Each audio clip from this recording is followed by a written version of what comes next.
জবাব দাও। বাংলার সম্প্রীতি নষ্ট করছে কেন অভিষেক মমতা ব্যানার্জি? জবাব চাই, জবাব দাও। 21শে জুলাইকে কেন্দ্র করে আমাদের সার্বিকভাবে পূর্ব মেদিনীপুর জেলা জুড়ে কাঁথি সাংগঠনিক জেলার বিভিন্ন জায়গায় আমাদের প্রোগ্রাম চলছে, মিছিল মিটিং হচ্ছে। তো একটি ভাইরাল করার চেষ্টা হচ্ছে একটি ঘটনাকে কেন্দ্র করে আমাদের গোপালপুর পটাশপুর 1 নম্বর অঞ্চলে একটি বুথে একটা রাজনৈতিক কর্মী আমাদের নতুনভাবে আমাদের দলে এসেছেন, যিনি কথা বলতে গিয়ে ভুলবশত কিছু কথা বলে ফেলেছেন। তো সেটাকে নিয়ে এত উত্তেজনা তৈরি করার কোনো কারণ নেই, কারণ বিভিন্ন রাজনৈতিক দল থেকে যারা আসছেন স্বাভাবিকভাবে তারা এখনও আমাদের রাজনৈতিক স্লোগান সম্পর্কে অবগত হননি।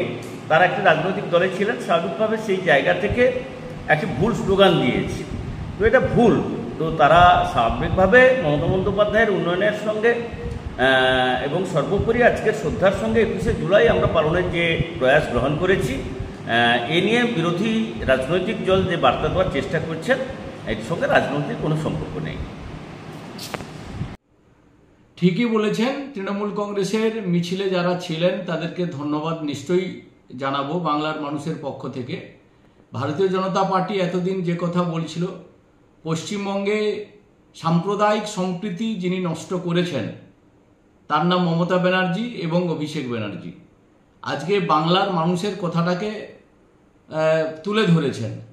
একটা মিছিলে নেতৃত্ব দিচ্ছেন পটাশপুর 1 নম্বর ব্লক তৃণমূল কংগ্রেসের সভাপতি, পঞ্চায়েত সমিতির সভাপতি এবং ওই অঞ্চলের প্রধান, অঞ্চল সভাপতি সহ একাধিক জনপ্রতিনিধি নেতৃত্ব।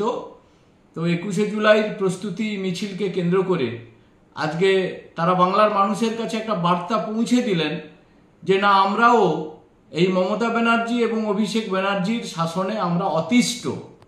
তাই এই বাংলার সাম্প্রদায়িক সম্প্রীতি নষ্টকারী তৃণমূল কংগ্রেসের নেত্রী মমতা ব্যানার্জি এবং অভিষেক ব্যানার্জির অন্তর্জলি যাত্রার সম্পর্কে তারা তুলে ধরেছেন।